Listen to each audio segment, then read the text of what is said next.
Tem uma entidade malévola na casa. Você está prestes a ver pessoas reais. Eu fiquei totalmente apavorado.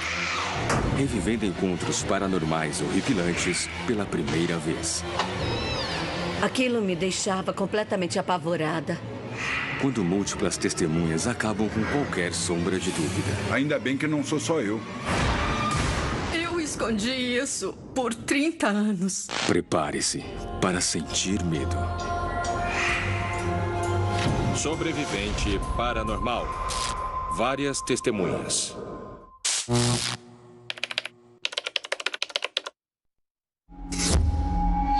Claquete, História 29, Laurie, Tomada 1. As minhas lembranças da casa dos meus avós são lembranças muito assustadoras, de dar pesadelo. Eu morria de medo de ir lá. Eu nunca me senti confortável. Eu tinha a sensação de que tinha sempre alguém me observando. Eu sempre ficava tensa, achando que alguma coisa ia acontecer. Laurie não sabia como explicar às outras pessoas a sensação de mau agouro que ela sentia na casa. Eu lembro que estava na casa, sentada na sala de estar, e ouvi alguém rindo lá em cima. Eu sabia que não tinha ninguém lá em cima. E eu não vi ninguém. Mas eu sentia que tinha mesmo alguém lá.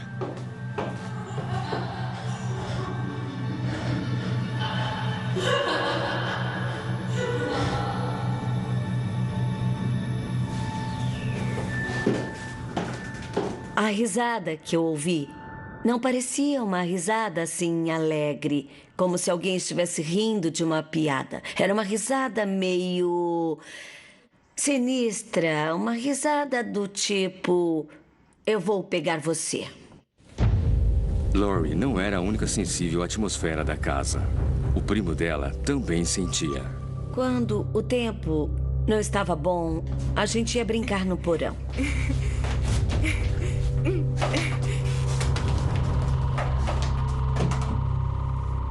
O aquecedor ficava em um dos cantos. E eu me lembro muito bem que a gente sempre brincava que era lá que o fantasma tinha sido enterrado. Porque perto do aquecedor tinha uma depressão no chão. E era um chão muito velho, tipo de linóleo sobre a terra. E essa parte do chão afundou com o tempo. E ela tinha o tamanho e o formato de um túmulo. Era muito assustador. Vamos sair daqui. Até o momento, Laurie só visitava a casa dos avós. Mas isso estava prestes a mudar. Meus pais se divorciaram e nós mudamos para a casa dos meus avós. Eu já não estava muito feliz porque os meus pais tinham se separado, mas o fato de ter que morar naquela casa era um pesadelo que tinha se tornado realidade. Eu me senti como se tivesse sido condenada a ir para a cadeia. Quando nos mudamos para lá, eu notei que, independente da época do ano, existiam certas áreas da casa que eram sempre muito geladas. Uma delas era o meu quarto. E, sabe, não fazia sentido porque o meu quarto recebia sol a manhã toda. Era desse lado da casa. Então ele devia ser claro, alegre e bem aquecido. Mas ele não era. Laurie tentou ignorar as estranhas experiências, mas elas continuaram. Tinha uma cadeira de balanço bem velha. Eu ouvia aquele barulho. Eu olhava e a cadeira estava se mexendo. Para frente, para trás, para frente, para trás. E então ela parava. Parava totalmente, como se a pessoa tivesse colocado os pés no chão. Então, eu olhava de novo para a cadeira e ela estava balançando.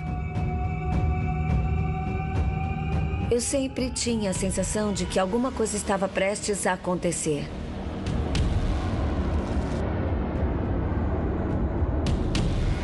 Eu odiava aquela cadeira. Aquela cadeira me deixava completamente apavorada. E quando eu me levantava para ir contar para minha avó, ela parava.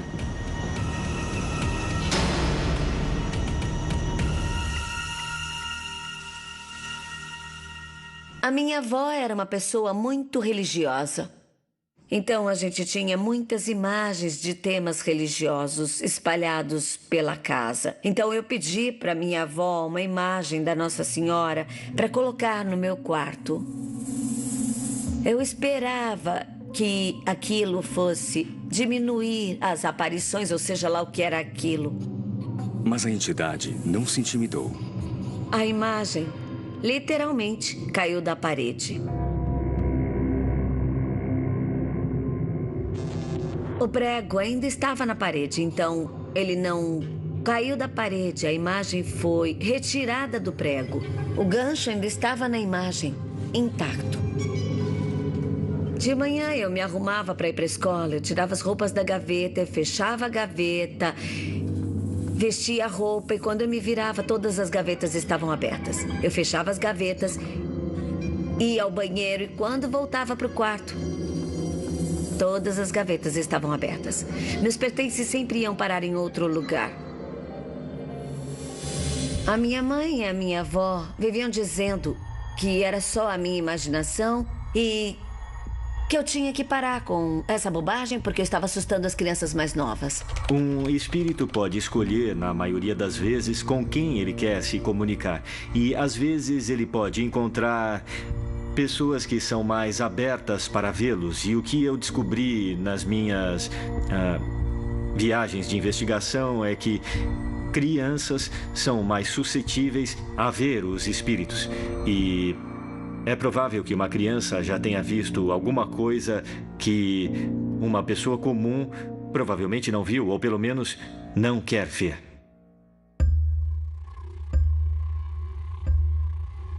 As coisas ficaram muito mais intensas no meu quarto, especialmente.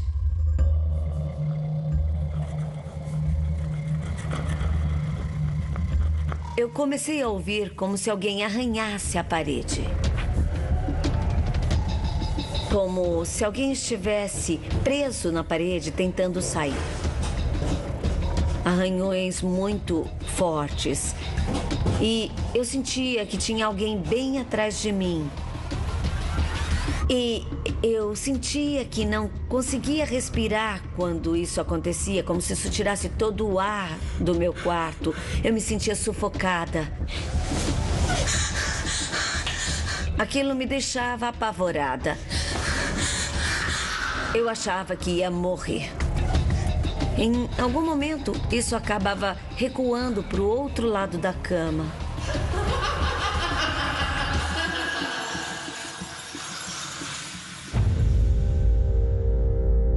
Até agora, só Laurie tinha presenciado fenômenos estranhos na casa. Mas não seria assim por muito tempo. Teve um dia, acho que eu tinha 16 ou 17 anos e chamei um amigo para dormir em casa porque a gente tinha saído, ele tinha pedido o ônibus para casa, então eu falei que ele podia ficar no meu quarto e eu fui dormir no sofá. Ele desceu bem no meio da noite. Eu nunca vou me esquecer disso. Eu estava dormindo no sofá e ele me acordou e disse: "Eu vou para casa. Eu não consigo dormir no seu quarto." Ele disse que alguma coisa acordou ele. Era escura, estava bem em cima dele. Ele disse que sentia que aquilo ia acabar sufocando ele ou então matando ele. Quando isso aconteceu, então eu percebi que aquilo não era só eu não era doida. Isso estava realmente acontecendo, porque eu nunca tinha contado isso pra ninguém. E quando alguém vem pra você e fala exatamente o que aconteceu comigo, era, tipo, muito assustador. Mas, de certa maneira, eu acho que eu fiquei feliz, porque eu sabia. Foi quando eu soube que eu não era doida.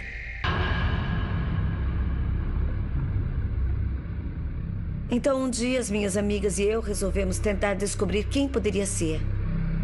E o que ele realmente queria fazer. Então, decidimos usar uma tábua Ouija para tentar fazer contato com o espírito que estava na casa. Então, aquilo começou a se mexer muito facilmente. Eu acho que se mexia deliberadamente. Perguntamos, então, o nome e parecia que a gente estava falando com uma mulher. E ela disse que se chamava Fran.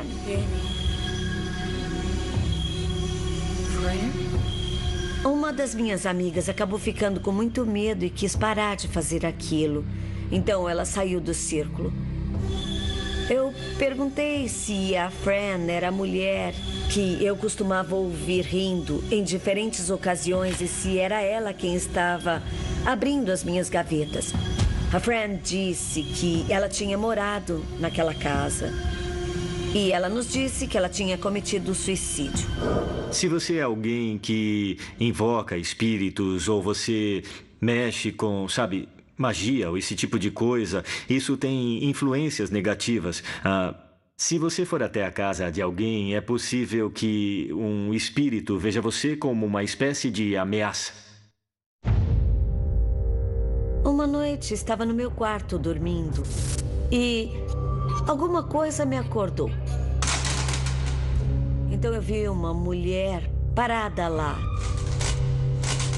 E vi que ela estava segurando uma corda.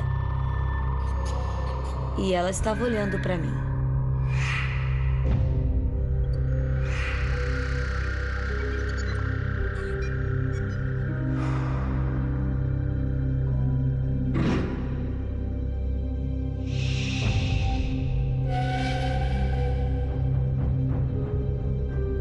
Ela colocou a corda em volta do pescoço e apertou um nó.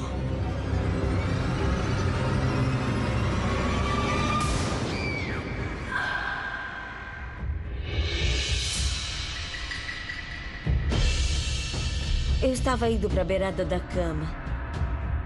E quando eu cheguei na beirada da cama e fui colocar os pés no chão, ela levantou a cabeça, tirou a corda do pescoço e desceu.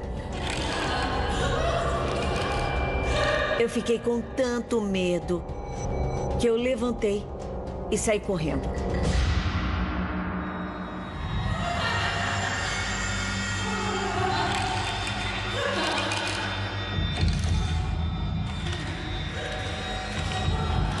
Então, eu fui ao quarto dos meus avós, que ficava no andar de baixo, e comecei a gritar para poder acordar eles. E a fantasma disse que eles não iam acordar, que ela tinha colocado eles para dormir.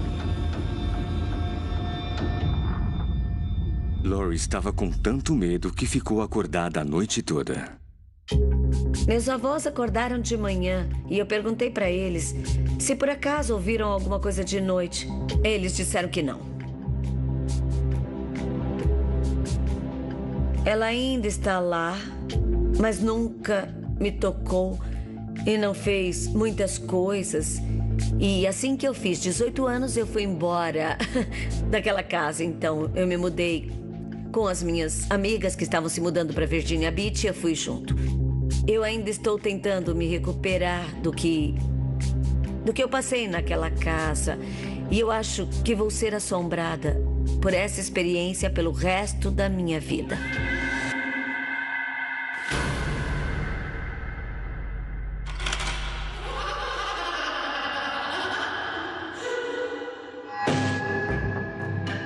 Se mais de uma pessoa testemunha um fenômeno paranormal, isso pode provar que a experiência é real. Mas quando o fenômeno é realmente aterrorizante, o fato de ter várias testemunhas não oferece muito conforto.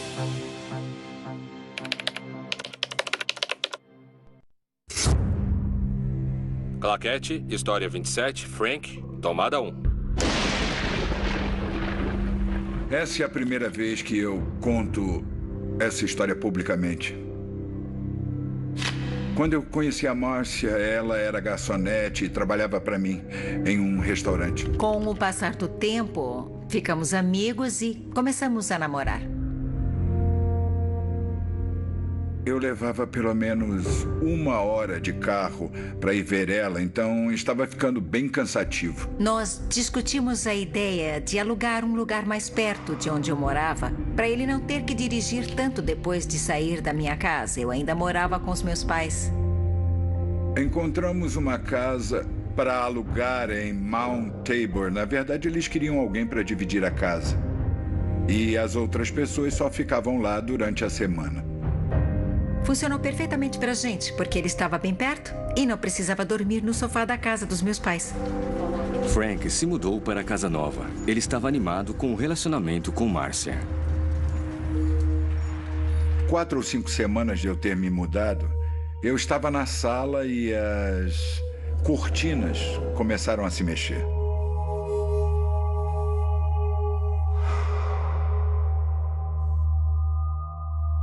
Era uma casa antiga, mas a gente tinha colocado plástico nas janelas para que elas ficassem bem seladas. Não tinha motivo para as cortinas se mexerem porque as janelas estavam seladas. Então a temperatura caiu muito. Saía vapor da minha boca, parecia que eu tinha entrado em um freezer. E aquilo não foi a única coisa estranha que aconteceu. Seguido de fogo. Eu estava no meu quarto e eu ouvi o rádio lá embaixo. Com a rua Union. Dava para ouvir as estações mudando. Era um rádio antigo e dava para ouvir as estações mudando. Ele parou em uma estação de jazz de música dos anos 40. E eu pensei, quem está ouvindo isso? Eu olhei em volta, eu estava no 2º andar, olhei no quarto das pessoas que moravam comigo, eles não estavam lá. Então comecei a descer as escadas e assim que eu cheguei no andar de baixo, a música parou. Estava desligado. Voltei lá para cima e eu comecei a pensar que tinha alguma coisa errada.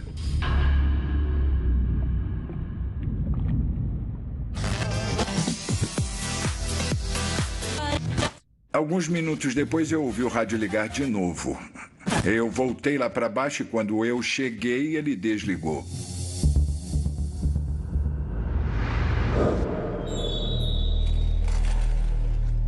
Quando eu ficava no meu quarto, assistindo TV, eu ouvia batidas e golpes, às vezes arranhões. E eu ouvia vozes falando, murmurando. E um dia eu lembro bem que eu estava assistindo TV e eu ouvi atrás de mim no corredor. Então desliguei a TV. Era um murmúrio fraco, então pensei que tinha alguém em casa. Então fui conferir, mas não tinha ninguém. Parou.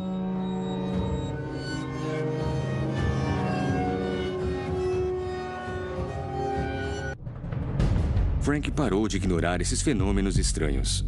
Mas ele estava curioso para saber se as pessoas que moravam com ele tinham experiências semelhantes. Eu não me encontrava muito com eles, eu raramente via ele. Não existia muita comunicação e eu nunca falava com eles quando a gente se encontrava. E aí? E aí, como é que você estão as coisas, cara? Tá tudo bem? Tá, tudo bem. Bom saber. Teve um momento onde um deles, Greg, estava na cozinha. A gente estava conversando banalidade, jogando conversa fora. Aí, cara, você viu aquilo? Não, você viu o quê? De repente, ele olhou assustado por cima do meu ombro, como se tivesse visto alguma coisa. Eu falei com ele, qual o problema? Ele disse, bom, eu vi uma sombra subindo as escadas. E eu disse, ainda bem que não sou só eu. Né? É sempre bom ter outras pessoas para validar o que você viu ou o que você acha que viu. Isso ajuda porque, como investigador, você perde esse senso de investigação quando alguma coisa acontece, porque você quer acreditar que o sobrenatural existe ou acreditar que aquela casa em particular é assombrada. Com a confirmação de que outras pessoas estavam vendo a mesma coisa, Frank finalmente se abriu com Márcia. Eu não acreditei em nada daquilo, porque eu era muito cética. E eu simplesmente não acreditei nele. Deixei pra lá. Eu disse, olha, Você deve estar louco. Esquece isso. Na manhã seguinte, Márcia não era mais cética. A gente estava deitado vendo TV e aí... De repente, ouvimos barulho de água. Você ouviu isso? Ouvi. Ai, meu Deus. Eu fui até lá, abri a porta do banheiro e o chuveiro estava ligado e as torneiras abertas.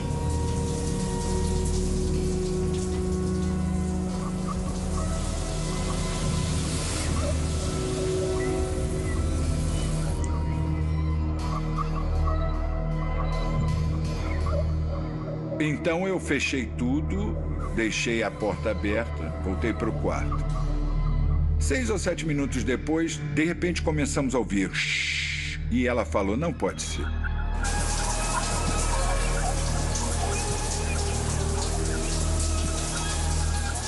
Eu disse, é inacreditável, não pode ser verdade, não pode ser. Ela saiu correndo da casa o mais rápido que ela conseguia. Porque naquele momento eu disse, não quero mais ficar aqui.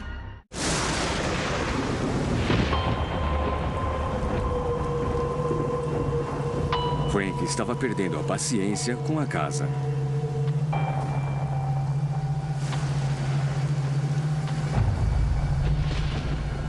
De repente eu ouvi um estrondo de trovões e a energia acabou.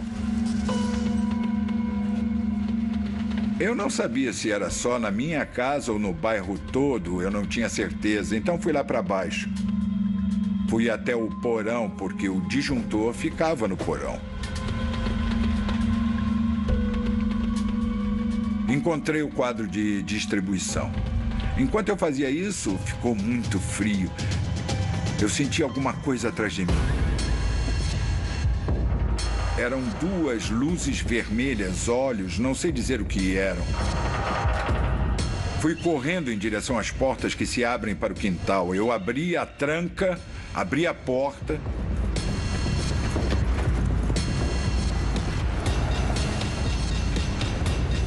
Entrei no meu carro e fui embora. Eu pago o aluguel, não tem problema, mas vou embora. Não ligo, eu estava feliz por sair dali. Voltamos lá, tiramos tudo em menos de 1 hora e eu fui embora.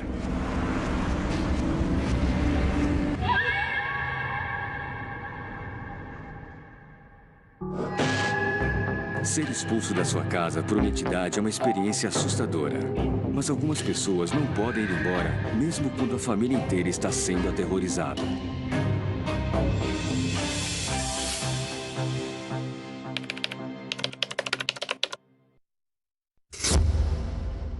História 24, Cheryl, tomada 1.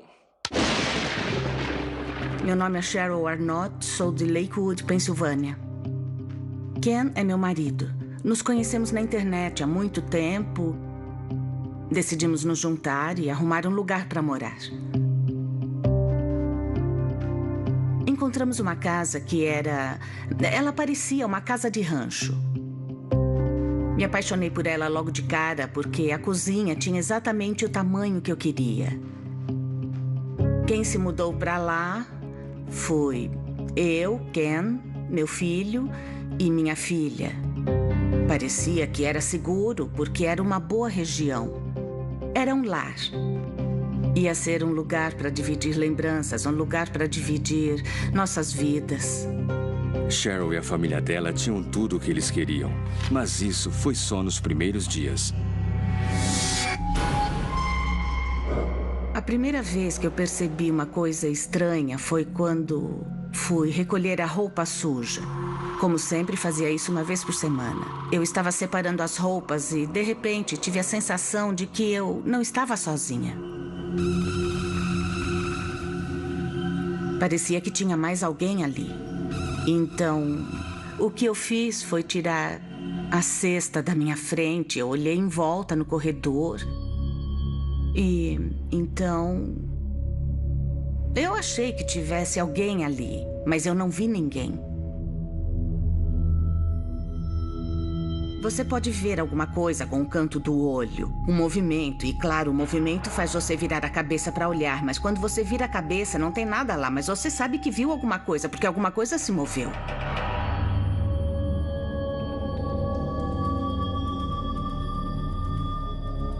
Eu pensei, que loucura, mas tudo bem, tá bom, você tá cansada, tinha que ter uma explicação. Espíritos normalmente podem se mostrar de várias maneiras. Pode ser através de um ponto frio, pode ser que você veja alguma coisa com o canto dos olhos se conseguir olhar depressa.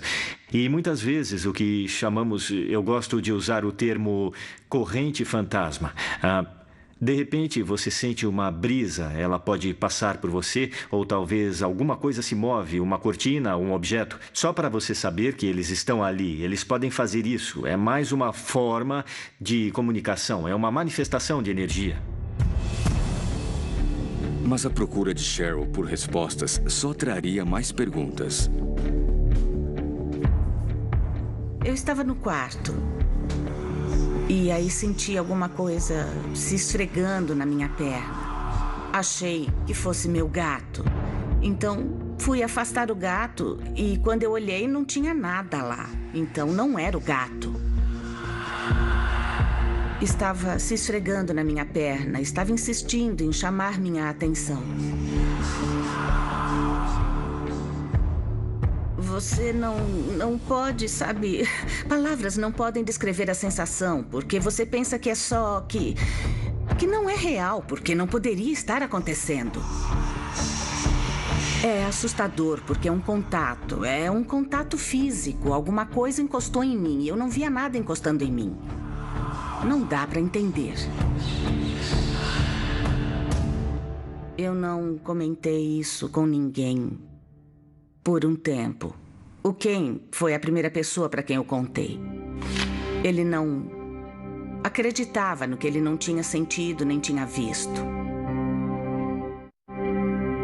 Cheryl tentou ignorar os acontecimentos estranhos e seguir com a vida dela. A Bonnie veio morar com a gente uns 2 ou 3 anos depois que compramos a casa. Ela é como uma mãe para mim. Meus filhos até chamam ela de vovó Bonnie. Ela é uma ótima influência e uma ótima figura materna. Eu confio muito nela. Era como uma grande família. Eu gostava da companhia deles e eles gostavam da minha. Podíamos sempre contar uns com os outros. Eles montaram um quarto para mim no porão. Enquanto a família se ajustava à nova rotina, os fenômenos misteriosos recomeçaram. Estávamos jogando palavras cruzadas. Era de dia e todo mundo estava concentrado e prestando atenção no jogo. A Bonnie disse que estava com sede, então ela se levantou, foi até o armário e pegou uma bebida. Ah, viu isso? Olha só.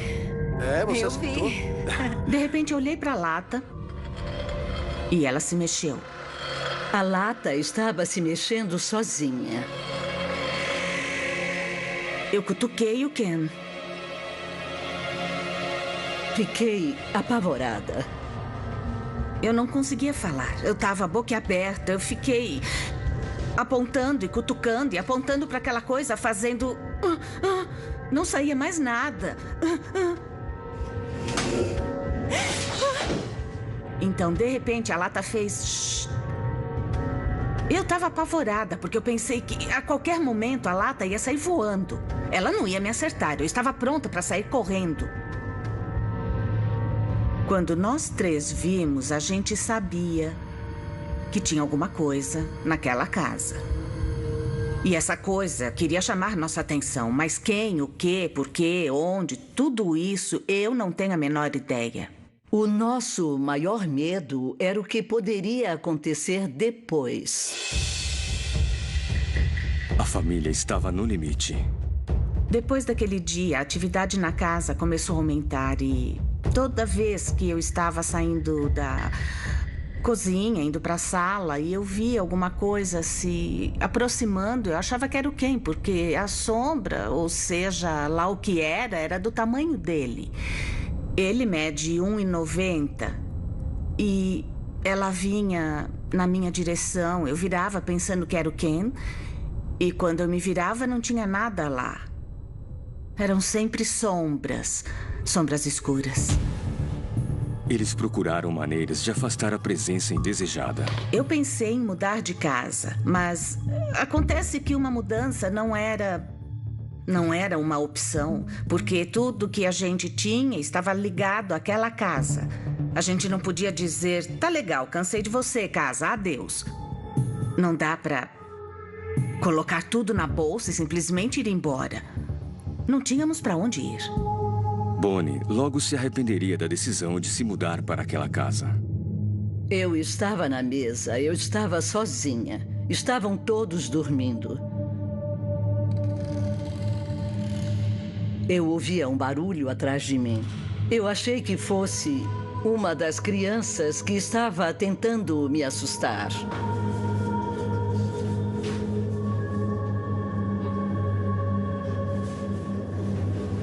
Eu notei sombras.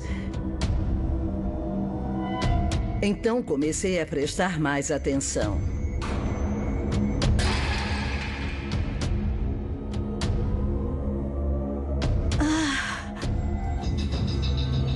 Era uma lembrança preciosa que eu colecionava. Uma tigela de vidro caiu no chão e se espalhou por todo lado. Menos o anjo no interior. Ele ficou intacto, a não ser a cabeça. A cabeça foi cortada. Naquele momento eu sabia que tinha alguma coisa ali. Mas eu não... Em nenhum momento eu achei que era amigável. Se fosse amigável, não ia te deixar com tanto medo e eu não ia querer sair correndo. Se fosse amigável, eu não faria isso.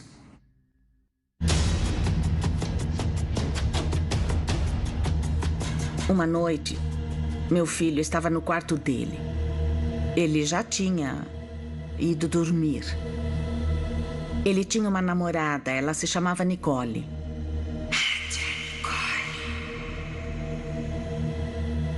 Ele ouviu uma mulher do lado de fora do quarto dele, falando para ele matar a Nicole. Ele disse que ela fez isso por uns 5 minutos.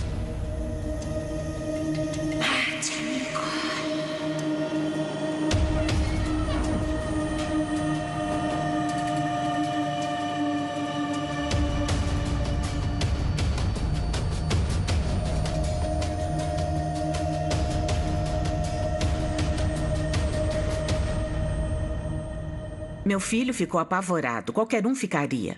Como essa pessoa ou essa coisa que está fora do meu quarto, como sabe o nome da minha namorada? Como ela sabe alguma coisa? O que mais ela sabe sobre mim? O que mais ela vai dizer?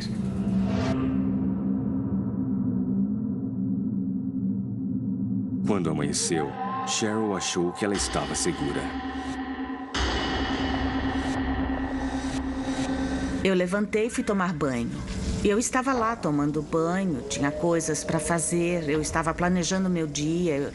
Eu estava lá, lavando o cabelo. Quando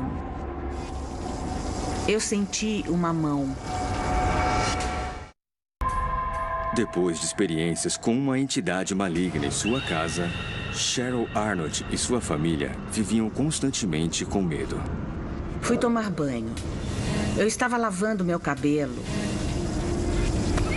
quando eu senti uma mão. Eu dei um pulo, aquilo me deixou assustada. Mas só que não tinha ninguém lá.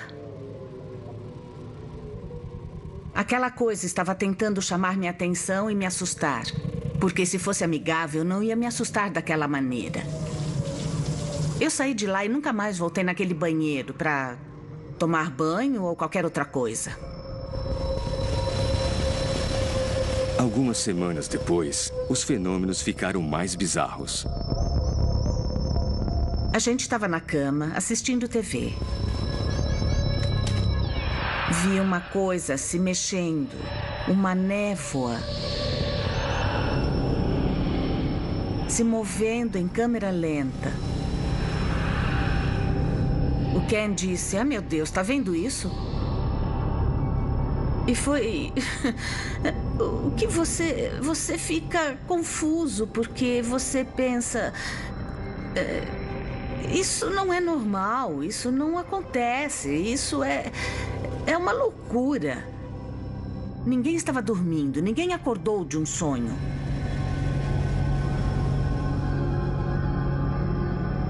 Foi a gota d'água quando esse tipo de coisa começou a acontecer. Eu não aguentava mais.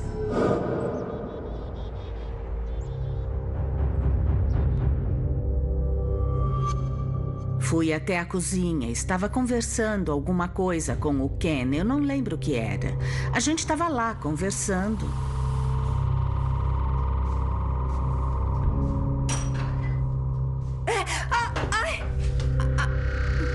Alguma coisa me empurrou.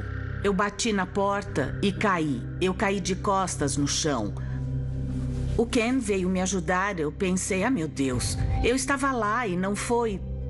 Tipo, sabe, o chão não se mexeu, eu não estava pisando em gelo, nem nada do tipo. Isso é óbvio, sabe? O que aconteceu é que alguém me empurrou.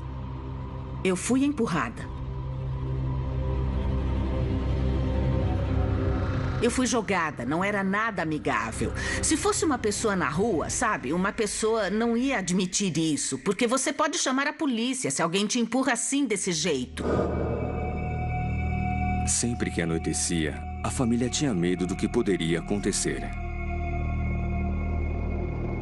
Eu estava deitada uma noite e, sabe, parecia que tinha alguém ali. Parecia que tinha alguém atrás de mim.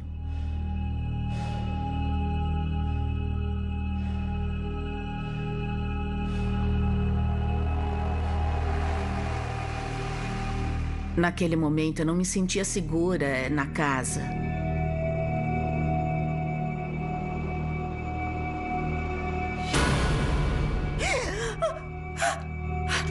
Era uma mulher dessa altura, de pé.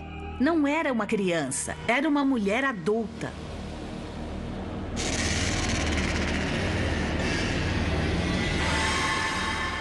O cabelo dela estava jogado para frente, estava bagunçado, como se ela nunca... Ela precisava muito cortar o cabelo. Ela estava parada, olhando para mim. Ela deixou que eu olhasse para ela primeiro. Depois apareceram faíscas, mas estava tudo escuro. E então aquelas faíscas começaram a desaparecer devagar. Eu me sentia como um cervo na floresta e um caçador ia... Eu esperava que alguma coisa fosse acontecer. E eu me senti extremamente vulnerável. Um alvo vulnerável na minha própria casa. Eles não podiam mais viver daquela maneira e procuraram ajuda. Então foi através de um amigo na rede social que conseguimos encontrar as pessoas certas. Basicamente, o plano era ir até lá, validar a história, se o que eles diziam estava mesmo acontecendo, aquilo de uma vez da casa deles. Você que procura o Senhor, olhe para a rocha. Ele consolará todas as suas tragédias. Ele transformará seu deserto em um Éden e sua solidão no jardim do Senhor. Temos óleo que foi abençoado e vamos em cada quarto e fazemos o sinal da cruz em todas as janelas. E lemos passagens da Bíblia para limpar o quarto. De quarto em quarto. Então, finalmente chegamos lá fora. Assim que chegamos lá fora, abençoamos a porta e isso se faz dos dois lados.